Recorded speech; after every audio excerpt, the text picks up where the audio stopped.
Price the Lord, ஹல்லேலூயா. கிறிஸ்துவுக்குள் பிரியமானவர்களே, இந்த அருமையான காலை வேளையிலும் தேவ சமூகத்துக்கு வந்தவங்கள் ஒவ்வொருவரையும் இயேசுவின் இணையற்ற நாமத்தினாலே அன்பின் வாழ்த்துக்கள். இந்த நாளிலும் ஏசாயா 62 அதிகாரம் 12 வசனத்தை அடியேன் வாசிக்கிறேன். நீ தேடி கொல்லப்பட்டவள் என்றும் கைவிடப்படாத நகரம் என்றும் பெயர் பெறுவாய். ஆமேன், ஹல்லேலூயா. இந்த காலை வேளையில கர்த்தர் நம்மை ஆசீர்வதிக்கிற அருமையான ஆசீர்வாதமான வார்த்தை பாருங்க. நீ எனக்காக தெரிந்து கொள்ளப்பட்ட பாத்திரம் என்று ஆண்டவர் இந்த வேளையில சொல்லுகிறார். ஆமேன். நீங்கள் தேவனுக்காக தெரிந்து கொள்ளப்பட்டவர்கள். நீங்கள் ஒவ்வொருவரும் கைவிடப்படாத நகரம் என்று இனி வருகிற நாட்கள்ல நீங்கள் பேர் பெறுவீர்கள். ஆமேன்.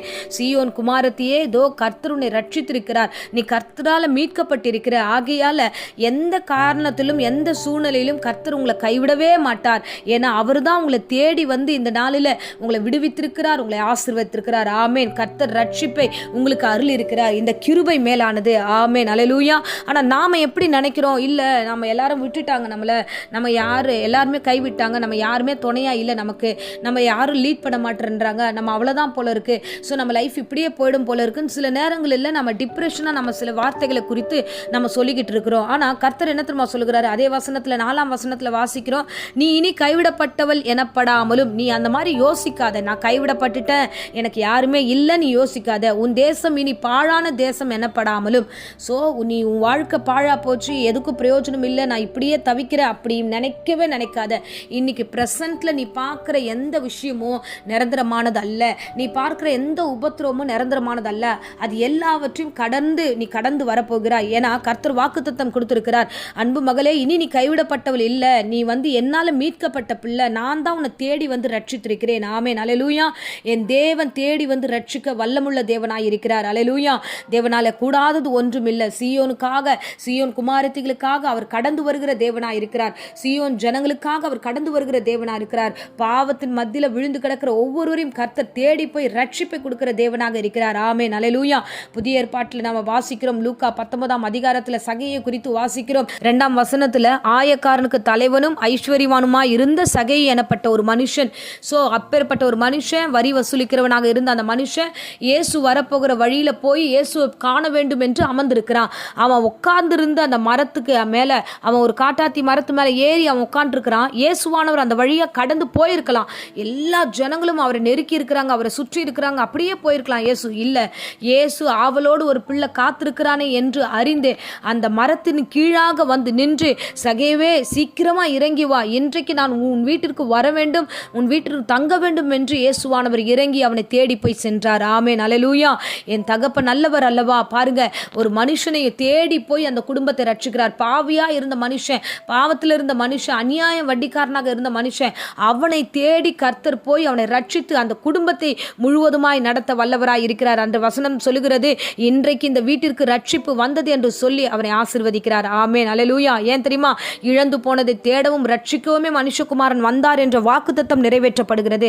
அருமையானவர்களே, இன்றைய காலை வேளையில கர்த்தர் சொல்லுகிறார், நீ எந்த மனநிலைமையில இருந்தாலும், எந்த பாவத்தில் இருந்தாலும், எந்த சூழ்நிலை இருந்தாலும், அப்படியே விட்டுட்டு கர்த்தரை நோக்கி பாருங்க. என் தேவன் உங்களை ஆசீர்வதித்த விதத்தை பாருங்க, என் தேவன் உங்களை ரட்சிக்கிற விதத்தை பாருங்க. அவர் தேடி வந்த தெய்வம், அவர் உங்களை வந்து ஆசீர்வதித்து உங்கள் வீட்டுக்கு ரட்சிப்பு தரவும் வல்லவராய் இருக்கிறார். ஆமென், அல்லேலூயா. ஆகையால நீங்க கைவிடப்பட்டவங்க நீங்க நினைக்காதீங்க, நீங்க ஒன்றும் இல்லாதவங்கன்னு நினைக்காதீங்க. தேவன் தாமே உங்களை தேடி தமக்காக தெரிந்து கொண்டார். மீட்கப்பட்ட பிள்ளைகளாய் நீங்கள் இருக்கிறீர்கள். ஆமென், அல்லேலூயா.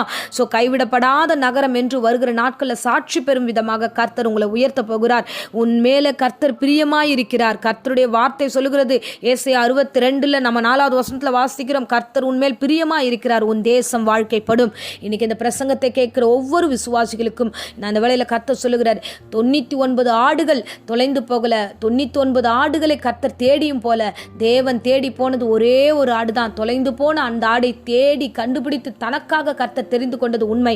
அந்த தேவன் தான் இங்கே இருக்கிறார். இந்த வேளையில நீ என்ன நிலைமையில இருந்தாலும் சரி, தேவனை நோக்கி பார், அவர் உங்களை ரட்சித்த விதத்தை நீ காண்பாய். கர்த்தர் சொல்லுகிறார், இன்றைக்கு நான் உன்னை மீட்டெடுத்திருக்கிறேன், இன்றைக்கு நான் உன்னை எனக்காக தெரிந்து கொண்டேன், இன்னைக்கு நீ ஒரு பெரிய நகரமாய் மாற்றப்படுவாய், இன்னைக்கு உன் தேசம் வாழ்க்கைப்படும் என்று உங்களை ஆசீர்வதிக்கிறார். ஆமென், அல்லேலூயா. இந்த அருமையான தருணத்தில் தேவன் நம்மோடு கூட பேசின வார்த்தைக்காக நன்றி சொல்லி நாம் ஜெபிப்போம். அன்பு ரட்சகா, ஆண்டவரே, இந்த பிரசங்கத்தை கேட்ட ஒவ்வொரு பிள்ளைகளையும் நீர் ஆசீர்வதிங்க ராஜா. ஏசப்பா, உமக்கு ஸ்தோத்திரம். கைவிடப்பட்ட ஒவ்வொரு ஜனங்களுக்கும் ஆண்டவரே நீ மீட்பராய் இருக்கிறீர் ஆண்டவரே. ஆமென். கர்த்தாவே, உமக்கு நன்றி ஆண்டவரே. தேடி ஆண்டவரே சகையை போய் அந்த குடும்பமாய் ரட்சித்தீரே. அவ்வண்ணமாகவே இந்த பிரசங்கத்து மூலமா மூலமாக ஆண்டவரை கேட்கிற ஒவ்வொரு பிள்ளைகளுடைய குடும்பத்தையும் ரட்சிப்பை கட்டளிடுவீராக, ஆசீர்வதிப்பீராக. கர்த்தாவே உமக்கு கொடான கொடி ஸ்தோத்திரம்.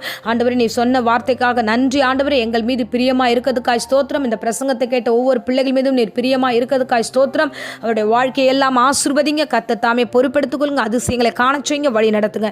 தேவரீர் இந்த வேளையில கூட கர்த்தாவே யாராகிலும் வியாதியோடு, பலவீனத்தோடு, சோர்வோடு, பயத்தோடு இருந்தா எல்லா வியாதி, விக்கனங்கள், பலவீனங்கள் இயேசுவின் நாமத்திலே அடியேன் சபித்து கட்டுகிறேன். கர்த்தர் தாமே பொறுப்பெடுத்துக்கொள்ளும், ஆசீர்வதியும். இன்று முதல் ஆண்டவரே இந்த ஜனங்களை உமக்கென்று தெரிந்து கொண்ட கிருபைக்காக கொடான கொடி ஸ்தோத்திரம். இன்னும் பெரியவைகளை இந்த பிள்ளைகள் காண கிருபத்தாங்க. தொடர்ந்து வழிநடத்தும், ஆசீர்வதி. இயேசுவின் நேற்று நாமத்திலே ஜெபித்த ஆசீர்வாதத்தை ஒப்புக் கொடுக்கிறேன் ஜீவனுள்ள நல்ல பிதாவே. ஆமேன், ஆமேன். Praise the Lord. God bless you.